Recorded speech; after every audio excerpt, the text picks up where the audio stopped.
Avant de plonger dans cette histoire incroyable, pensez à vous abonner à la chaîne et à activer la cloche. Ici, chaque récit a quelque chose à dire, et vous ne voudrez pas en manquer un seul. Dans une ruelle étroite d'une ville tranquille, les passants connaissaient tous Harold Jenkins comme le vieil électricien. Son visage marqué par le temps, ses mains rugueuses et tachées d'huile, et sa démarche légèrement voûtée faisaient sourire les habitants et parfois suscitait quelques moqueries. On le voyait toujours réparer un fil électrique ou ajuster un vieux compteur, parlant doucement à ses outils comme s'ils étaient ses seuls compagnons. Les adolescents du quartier, avides de se moquer, entraient souvent dans sa boutique poussiéreuse. « Et, Harold, tu t'es perdu dans les fils encore » riait l'un. « Fais attention à ne pas te prendre un choc, grand-père » s'exclamait l'autre. Les voisins secouaient la tête en souriant, personne n'imaginait qu'un homme aussi discret pouvait cacher quoi que ce soit d'exceptionnel. Harold, lui, restait calme, ses yeux pétillants derrière ses lunettes épaisses. Un sourire tranquille se dessinait sur ses lèvres, comme s'il avait entendu ses moqueries des milliers de fois. Mais ce sourire cachait un passé que personne ne soupçonnait. Avant que ses cheveux ne deviennent gris et ses mains rugueuses, Harold avait été un tireur d'élite, opérant dans des missions où une seule erreur pouvait coûter la vie à des innocents ou à ses compagnons.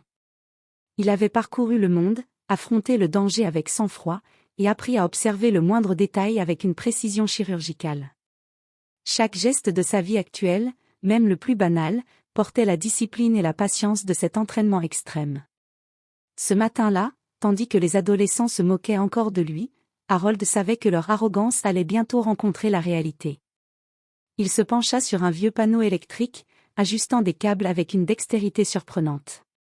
Derrière son air de vieil homme ordinaire, chaque mouvement de ses doigts rappelait des années de vigilance et de contrôle, et une simple étincelle de ses yeux révélait qu'il n'était pas l'homme qu'il croyait connaître.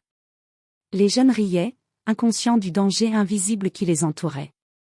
Et Harold, silencieux, se préparait à montrer que sous l'apparence d'un vieil électricien se cachait un tireur d'élite capable de changer le cours d'une journée en un instant. La boutique d'Harold était tranquille ce matin-là, baignée par la lumière timide du soleil qui passait à travers les vieilles vitrines poussiéreuses. L'odeur du métal chaud et du vieux bois flottait dans l'air, mêlée à celle de l'huile et des fils électriques. Harold, fidèle à sa routine, vérifiait les branchements d'un vieux compteur quand le bruit d'une porte qui claque brisa le silence. 3 adolescents du quartier, connus pour leurs petites bêtises, s'engouffrèrent dans la boutique en riant. « Et, regardez ce vieux schnock » s'exclama le plus grand, en lançant un coup d'œil moqueur à Harold. Ils commencèrent à toucher aux outils, renverser quelques bobines de câbles et glisser des commentaires sarcastiques sur ses vêtements usés. Harold resta immobile, observant chaque mouvement. Ses yeux, calmes mais pénétrants, analysaient la situation avec la précision d'un sniper. Chaque geste des adolescents, chaque pas, chaque respiration, était enregistré dans son esprit comme une cible à atteindre, si besoin. Il ne disait rien, ses lèvres esquissant juste un sourire tranquille, presque paternel. Puis l'un des jeunes, plus téméraire, tenta de tirer une blague plus audacieuse. Il attrapa un tournevis et le brandit, riant, comme pour intimider Harold. Mais à ce moment, un silence lourd s'installa. Harold se redressa lentement, ses yeux gris fixant le jeune homme. Dans ce regard, il y avait quelque chose de glacé, une intensité que personne n'avait jamais vue. « Je vous conseille de poser ça » dit Harold, sa voix douce mais ferme, chaque mot mesuré. Un frisson parcourut la colonne vertébrale des adolescents. La boutique, si familière et sans danger quelques instants plus tôt, semblait maintenant pleine de menaces. Avant qu'il ne puisse réagir, Harold se déplaça avec une rapidité surprenante pour son âge. En un mouvement fluide, il désarma le jeune homme, lui arrachant le tournevis des mains et le jetant à l'autre bout de la pièce. Les 2 autres reculèrent, stupéfaits. La boutique entière semblait retenir son souffle. « Vous n'aviez pas idée » murmura Harold, en se penchant légèrement, ses mains prêtes à intervenir à nouveau si nécessaire. Dans ses yeux brillait l'éclat de son passé de tireur d'élite, calme, précis, implacable.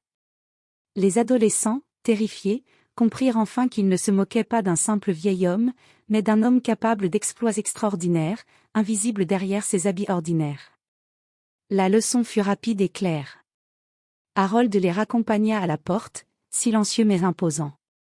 Une fois dehors, Les jeunes s'éloignèrent en courant, le cœur battant, la peur et l'admiration mêlées.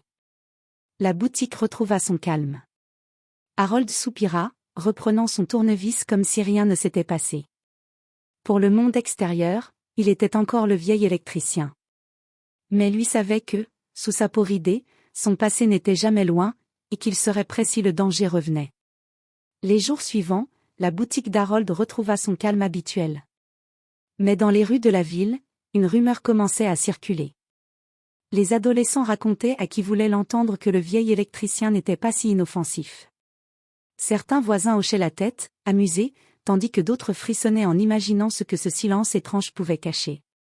Ce soir-là, alors qu'Harold fermait sa boutique et verrouillait la porte, une voiture sombre glissa dans l'allée derrière lui. 3 hommes masqués descendirent rapidement, armés, leurs regards fixés sur le vieil électricien.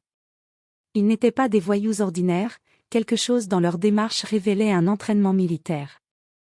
Leur objectif était clair, intimider, forcer Harold à révéler quelque chose. Harold sentit immédiatement le danger. Ses années de tireur d'élite et de mission clandestine revenaient à lui comme un vieux réflexe. Il observa chaque détail, la posture des intrus, la position de leurs mains, le moindre signe d'alerte. Il ne bougea pas, mais son esprit calculait déjà tous les scénarios possibles. Le plus grand des hommes fit un pas en avant, la voix rauque, « Vieil homme, on sait ce que tu caches. » Il ne finit pas sa phrase. Harold, en un éclair, se déplaça derrière un comptoir, prenant une posture parfaitement instinctive, les yeux toujours calmes mais concentrés. Dans un mouvement fluide, il désarma l'homme le plus proche, le renversant au sol avec une précision chirurgicale, utilisant seulement la force nécessaire pour neutraliser sans blesser gravement. Les 2 autres reculèrent, surpris. Harold ne se contentait pas de se défendre, il contrôlait l'espace autour de lui avec la maîtrise d'un tireur d'élite habitué aux situations de vie ou de mort. En quelques secondes, il neutralisa le second, utilisant des gestes précis et mesurés, tandis que le 3e comprit enfin que ce n'était pas un vieil homme ordinaire qu'ils avaient ciblé. Alors que l'intrus hésitait, Harold sortit un petit appareil de sa poche, un téléphone crypté relié à un ancien réseau de ses contacts militaires.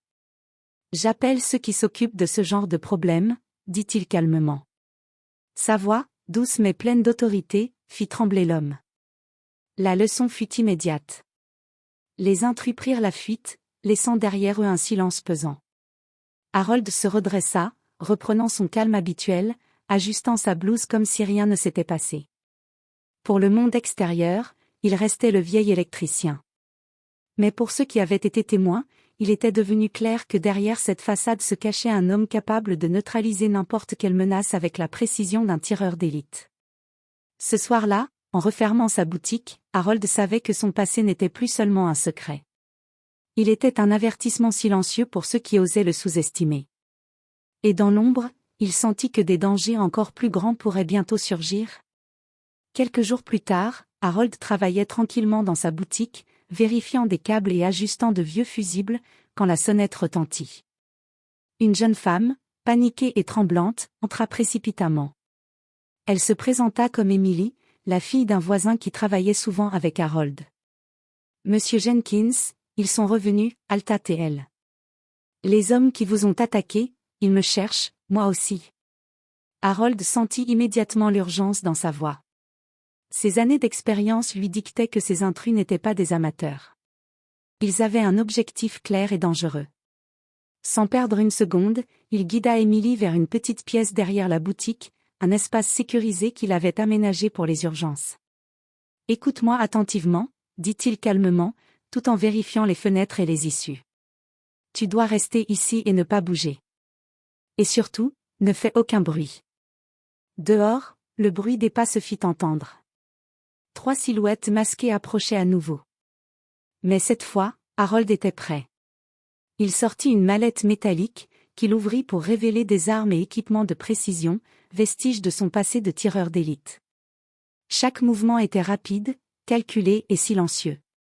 Les intrus entrèrent brusquement dans la boutique, pensant surprendre un vieil homme fragile.